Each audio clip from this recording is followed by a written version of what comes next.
Hello everyone, my name is Kate, I'm a hypnotherapist, and today, if you hear my dog, these sounds are, she's eating a bone, so she might be very loud, but at least she won't distract me from videos. So today's topic, secondary benefit. Such an important thing for every person to understand, especially for people. Have you ever had a problem in your life that you tried to solve? You did so much to solve that problem, but it's still there.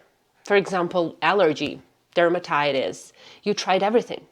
You did all the tests. You've did all the traditional and alternative methods. You tried to solve your any other mental struggle like depression or anxiety or panic attack, fear, phobia, right?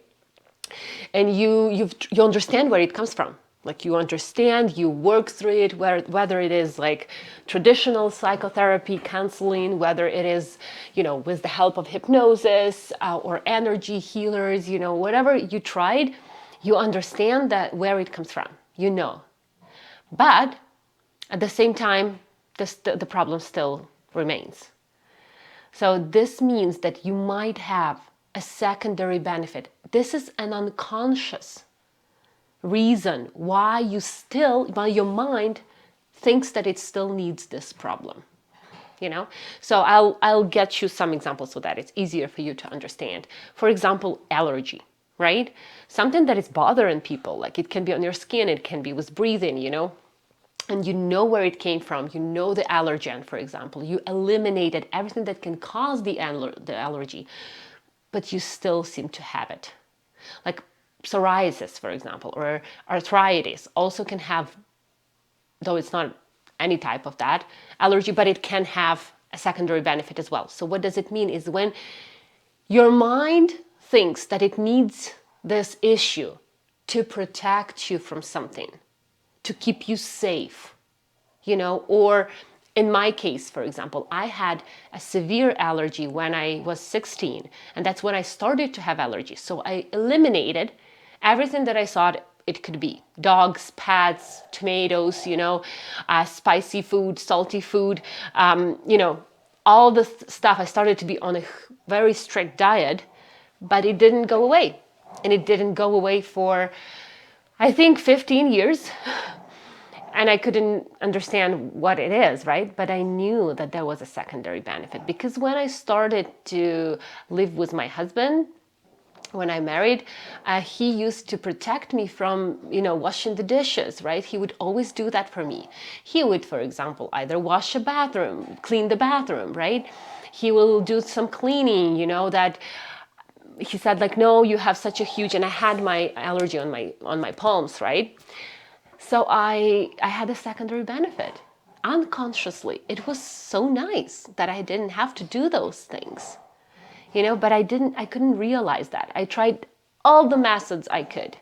But when I worked through the secondary benefit, when I realized that I have it, when I realized that I kind of resolved it, I changed the meaning to it, then the allergy just went away and I don't have it. So that's a big, huge block that can keep you still in the problem that you're experiencing.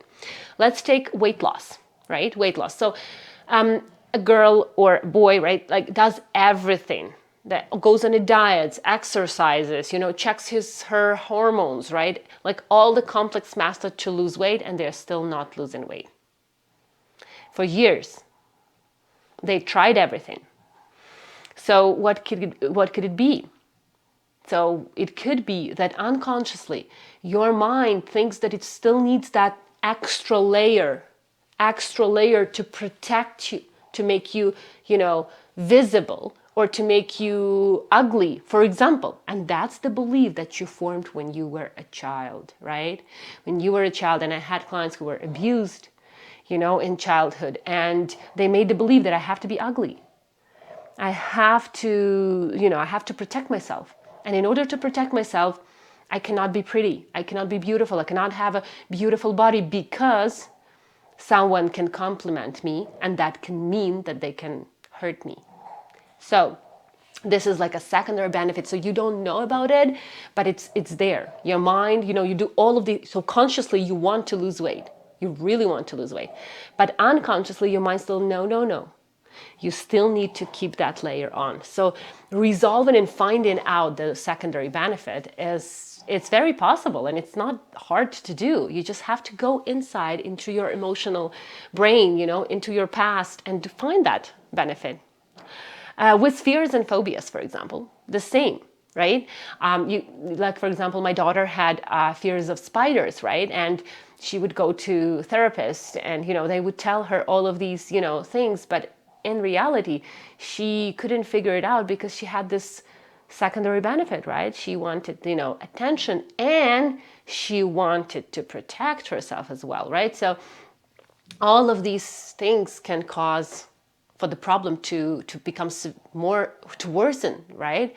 Or to still keep going, and then you are just frustrated because you cannot figure it out. With the panic attacks or anxiety as well, right? So for example, a child has panic attacks when a child goes to school. Just before the school, they start to have panic attacks and anxiety. And then they resolve it because they find out that the child has been bullied. So they switch the schools to the better school where a child is not bullied, and the child knows that, I'm safe. I'm safe here. No one is going to hurt me here. And still they go and have these panic attacks. And sometimes it indicates that they just don't want to go to school overall. They just don't want to go to school. And there are a lot of kids who don't want to go to school at all, and they will come up with, and their mind, it's not them, it's their mind comes up with these strategies, how to keep me away from school, right? So if a child understands that, it's much easier for them to make the decision, or at least to talk about it and to be more open about what they want and why they don't want to go to school, right? So can be, right? Panic attacks, anxiety can have secondary benefit for sure. Depression. Depressed persons sometimes have all the tools to become happier, to become happier, to become more joyful, but they still can struggle with depression because depression can give them attention. Depressed person, usually they don't have to do things that they are asked to do. Sometimes people in depression, it's not always you have a secondary benefit. That's very important to understand that. Not always, and it's not your fault if you do have a secondary benefit, because it's your mind that comes up with this strategy to keep you away from, doing something, or maybe you're benefiting somehow. But you don't understand that. You consciously really want to resolve your problem, right? So how to do that? You can do it by yourself. There are meditations, and I have a meditation to find out the secondary benefit of the problem. If you're struggling a lot, right, with the issue, you can go to my website. The links are in the description, and find out that there is a meditation. It's called Why Can't I Change? Right? So if you find that a meditation is free, you can download it and listen to it, but it has a self-analysis. It has like pauses where you can really answer those questions that I'm asking you in the meditation, right? And you can actually find out what is the secondary benefit and why cannot you resolve the issue? Why cannot you change the way you want it, right? So please, keep it in mind, with every issue that you cannot resolve, you cannot fix, you cannot understand, right? Secondary benefit is what can help you, uncover what is keeping you stuck.